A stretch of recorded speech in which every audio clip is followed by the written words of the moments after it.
السلام علیکم دوستو، آپ کا شکر گزار ہوں کہ آپ نے میری یہ ویڈیو دیکھنے کے لیے وقت نکالا۔ محلے کی مسجد کے مولوی صاحب نہایت شریف انسان تھے۔ وہ شام کے وقت بچوں کو مفت قرآن کی تعلیم دیتے تھے۔ یہ وہ زمانہ تھا جس وقت پیسے کی فراوانی نہیں تھی، لیکن دلوں میں محبت اور ایک دوسرے کے لیے احترام تھا۔ محلے کے لوگ مولوی صاحب کا احترام کرتے اور ان کا ہر گھر میں ایک فرد کی طرح آنا جانا تھا۔ مولوی صاحب کی بیوی وفات پا چکی تھی اور اولاد کی نعمت سے وہ پہلے ہی محروم تھے۔ ایک شام بچوں کو قرآن پاک پڑھا رہے تھے کہ ایک 14 سے 15 سالہ بچہ مولوی صاحب کے پاس آیا اور کہنے لگا، مولوی صاحب، میں اس محلے کا نہیں مگر میں آپ سے قرآن پاک پڑھنا چاہتا ہوں۔ کیا ہی اچھا ہو اگر آپ بھی ان باقی لوگوں کے ساتھ مجھے بھی قرآن کی تعلیم دیں۔ مولوی صاحب نہایت شفقت سے بولے، بیٹا کوئی بات نہیں، تم بھی پڑھنے آ جایا کرو۔ قرآن کی تعلیم دینا ثواب کا کام ہے۔ وہ بچہ بھی شام کو پڑھنے کے لیے آنے لگا۔ دوسرے بچوں سے الگ تھلگ بیٹھتا، کسی سے بات نہیں کرتا تھا، نہایت خاموش طبیعت اور سنجیدہ لڑکا تھا۔ مسجد میں ایک پانی والی ٹینکی تھی جو نمازیوں کے لیے وضو کی غرض سے بنائی گئی تھی۔ چونکہ مسجد چھوٹی سی تھی اس لیے محدود انتظامات تھے۔ مولوی صاحب روز کسی نہ کسی بچے کی ڈیوٹی لگا دیتے کہ موٹر چلا کر پانی بھرو اور تب تک ٹینکی پر نظر رکھو جب تک وہ بھر نہ جائے، اور پھر موٹر بند کر دو تاکہ پانی بھی ضائع نہ ہو اور بجلی کا بھی ضائع نہ ہو۔ اس کام میں 20-25 منٹ کا وقت لگ جاتا تھا۔ ایک دن مولوی صاحب نے اس بچے سے کہا کہ تم جاؤ اور ٹینکی بھرو۔ وہ لڑکا سر ہلا کر اٹھا اور ٹینکی بھرنے کے لیے چلا گیا۔ ٹھیک 5 منٹ کے بعد وہ آ گیا۔ مولوی صاحب نے پوچھا، کیا ٹینکی بھر دی؟ وہ بولا، جی مولوی صاحب۔ مولوی صاحب حیران ہوئے، اتنی جلدی؟ وہ لڑکا کہنے لگا، مولوی صاحب آپ دوسرے بچوں کو پڑھانے میں مگن تھے اس لیے آپ نے دھیان نہیں دیا، میں تو ٹینکی بھرنے میں کافی دیر لگا کر آیا ہوں۔ مولوی صاحب سر جھٹک کر رہ گئے۔ دوسرے دن مولوی صاحب نے پھر اسی کی ڈیوٹی لگائی۔ پھر ایسا ہی ہوا کہ وہ 5 منٹ میں ٹینکی بھر کے واپس آ گیا۔ مولوی صاحب بے یقینی کے انداز میں اسے دیکھنے لگے۔ انہوں نے اٹھ کر دیکھا تو واقعی ٹینکی بھر چکی تھی۔ مولوی صاحب نے سوچا شاید پانی بہت اچھی رفتار سے آتا ہوگا اسی لیے ٹینکی جلدی بھر جاتی ہے۔ تیسرے دن مولوی صاحب نے ایک اور بچے کی ڈیوٹی لگائی مگر اب کی بار وہ بچہ پورے 20 منٹ لگا کر ٹینکی بھر کر واپس آیا۔ اب تو مولوی صاحب کا ماتھا ٹھنکا۔ مولوی صاحب اس لڑکے پر خاص نظر رکھنے لگے مگر کوئی بات یا کوئی سرا ہاتھ نہیں آیا۔ ایک دن وہ بچہ بولا، مولوی صاحب میری ماں نے آپ کو ہمارے گھر بلایا ہے، آپ نے ختم پڑھانا ہے۔ مولوی صاحب نے پوچھا تمہارا گھر کدھر ہے؟ وہ بولا، ریلوے اسٹیشن سے آگے ایک چھوٹی سی بستی میں۔ مولوی صاحب بولے، کل شام کو پڑھائی کے بعد میں تمہارے ساتھ چلوں گا۔ اگلے دن پڑھائی ختم کرنے کے بعد مولوی صاحب اس لڑکے کو ساتھ لے کر چل پڑے۔ ریلوے لائن سے پار ہونے کے بعد وہ چلتے ہی چلے گئے مگر بستی کا نام و نشان نظر نہیں آ رہا تھا۔ مولوی صاحب کے پاؤں تھکنے لگے مگر اس کا گھر نہ آیا۔ مولوی صاحب نے بیزار ہو کر پوچھا، کتنی دور ہے بھئی تمہارا گھر؟ لڑکے نے مڑ کر کہا اور قہقہہ لگا کر بولا، ارے مولوی صاحب آپ اتنی جلدی تھک گئے، بس نزدیک ہی ہے، مولوی صاحب کو اس کا قہقہ لگانا پسند نہیں آیا، مگر خاموش ہو رہے۔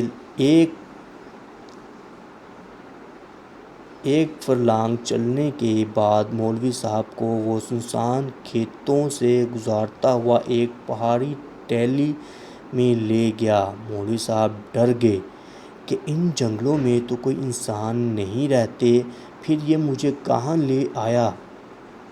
وہ بچہ چلتے چلتے ایک ٹیلے کے پاس جا کھڑا ہوا، جس میں سے ایک بڑا سا غار نما سوراخ نظر آ رہا تھا۔ لڑکے نے پیچھے مڑ کر انہیں دیکھا اور بولا، مولوی صاحب، میرے پیچھے پیچھے آ جائیں۔ مولوی صاحب، جو پہلے ہی اس صورتحال سے گھبرا گئے تھے، اور چاروں ناچار اس کے پیچھے ڈرتے ڈرتے اندر داخل ہو گئے۔ غار کے اندر گھپ اندھیرا چھایا ہوا تھا، مگر تھوڑی دور آگے جا کر انہیں روشنی نظر آئی۔ مولوی صاحب نے دیکھا، اندر ادھیڑ عمر کے دو لوگ، ایک مرد اور ایک عورت، اور دو جوان درمیانی عمر کے عورت مرد تھے۔ انہوں نے مولوی صاحب کو سلام کیا اور ادھیڑ عمر کے دونوں مرد اور عورت اٹھ کر چلے گئے، جبکہ دوسرے دونوں مرد اور عورت وہیں بیٹھے رہے۔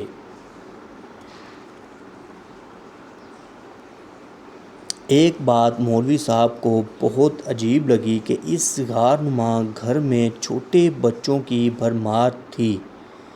کوئی 15-20 کے قریب بچے فرش پر کھیل رہے تھے۔ مولوی صاحب انہیں دیکھ کر اندر ہی اندر خوف زدہ تھے، مگر مردے کیا نہ کرتے، اب تو وہ وہاں پہنچ چکے تھے۔ مولوی صاحب نے کہا، جلدی جلدی ختم کے لیے لوازمات لائیے، میں ختم پڑھ کر جلد از جلد واپس جانا چاہتا ہوں، تاکہ مجھے شام نہ ہو جائے۔ انہوں نے ختمِ شریف کے لیے پھل اور دیگر لوازمات مولوی صاحب کے سامنے رکھے۔ مولوی صاحب نے ختم پڑھنا شروع کیا اور جلدی ختم پڑھا۔ ختم پڑھتے ہی مولوی صاحب اٹھے اور واپسی کے لیے اجازت مانگی۔ اس نوجوان مرد نے کہا، مولوی صاحب، ہم آپ کی اور کوئی خدمت نہیں کر سکتے، آپ یہ کوئلے رکھ لیں، اور ایک گٹھری میں کافی سارے کوئلے بھر دیے، اور اس لڑکے سے کہنے لگا کہ جاؤ مولوی صاحب کو بحفاظت واپس چھوڑ کر آؤ۔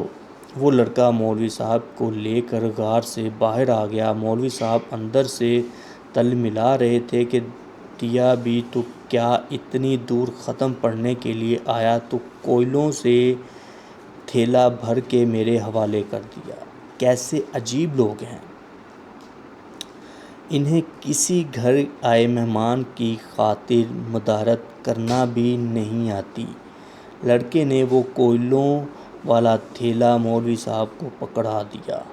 مولوی صاحب تھیلا اٹھائے غصے سے بھرے آگے آگے چلنے لگے۔ جب مولوی صاحب کا غصہ عروج سے بھر گیا تو انہوں نے گٹھری کے وزن کی خاطر کوئلے ایک ایک کر کے نکال کر زمین پر پھینکنے شروع کر دیے۔ بچہ مولوی صاحب کی حرکت دیکھ رہا تھا۔ مولوی صاحب کوئلے پھینکتے جا رہے تھے اور وہ لڑکا انہیں اٹھاتا چلا جا رہا تھا۔ مولوی صاحب کوئلے پھینکتے چلے جا رہے تھے اور بچہ کوئلے اٹھاتا چلا جا رہا تھا۔ بچہ اسٹیشن تک مولوی صاحب کو چھوڑنے کے لیے آیا اور پھر وہاں سے واپس چلا گیا۔ گھر پہنچنے تک مولوی صاحب کے پاس چند ہی کوئلے بچے تھے۔ وہ انہوں نے گھر لا کر پھینک دیے اور چارپائی پر ڈھہ گئے۔ تھکن سے برا حال تھا، پسینے سے شرابور تھے، مگر دل ہی دل میں سخت غصہ تھا کہ اتنی دور بھی گئے اور کچھ حاصل نہیں آیا۔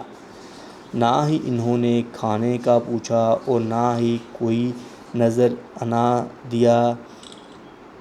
دیا بھی تو کیا، کوئلے مولوی صاحب اسی غصے کے عالم میں نہ جانے کس وقت سو گئے۔ صبح فجر کی نماز کے وقت اٹھے اور باہر صحن میں نکلے۔ انہیں فریج پر کوئی چیز چمکتی ہوئی نظر آئی۔ انہوں نے اٹھا کر دیکھا تو وہی کوئلے کے ٹکڑے جو انہوں نے پھینکے تھے سونے کی طرح جگمگا رہے تھے۔ مولوی صاحب کوئلوں کو سونا بنتے دیکھ کر حیران رہ گئے۔ اس طرح کا سونا انہوں نے اپنی پوری زندگی میں نہیں دیکھا تھا۔ مولوی صاحب نے جیسے تیسے کر کے فجر کی جماعت ادا کروائی اور انہیں پیروں پر اسٹیشن کی طرف بھاگے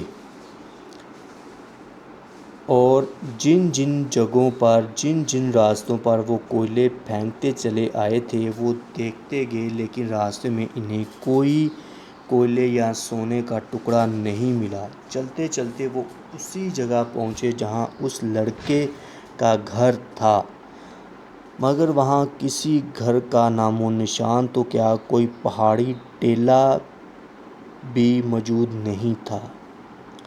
مولوی صاحب کافی دیر وہیں ویرانے میں خاک چھانتے پھرتے رہے مگر کچھ ہاتھ نہیں آیا۔ مولوی صاحب مایوس ہو کر واپس لوٹے۔ اتنی دولت، اتنا سونا شاید انہوں نے اپنی زندگی میں نہیں دیکھا تھا۔ مولوی صاحب مسجد میں کئی دن تک اس لڑکے کا انتظار کرتے رہے مگر اس دن کے بعد وہ بچہ کبھی بھی مولوی صاحب کے پاس واپس پڑھنے کے لیے نہیں آیا، کیونکہ دراصل وہ انسان نہیں جن تھا، وہ جنات میں سے تھا، اور جنات نے مولوی صاحب کو جو کوئلے دیے تھے وہی کوئلے سونا بن گئے تھے، مگر مولوی صاحب اس راز کو اس وقت سمجھنے سے قاصر تھے۔ ہمارے چینل کو سبسکرائب کر لیجئے، بیل آئیکن پریس کر لیجئے، کامنٹ کیجئے، اور جو بھی آپ کی رائے ہے، آپ ہمارے ساتھ بات کرنا چاہتے ہیں کامنٹ باکس میں آئیے، کامنٹ کیجئے، ہم آپ کو اس کا رپلائی دیں گے۔ آپ کا بہت بہت شکریہ۔ Thank you very much.